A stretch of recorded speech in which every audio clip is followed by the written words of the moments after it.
இப்ப நான் பாடுறது அப்படியே பாடுங்க திருப்பி. இது என்ன தேவகந்தர் ஸ்டைல் மாதிரி தெரியுது.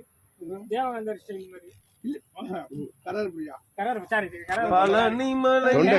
தொண்டை கராரன் இருக்கும் போதே தெரியலையா கரார பிரியான்னு.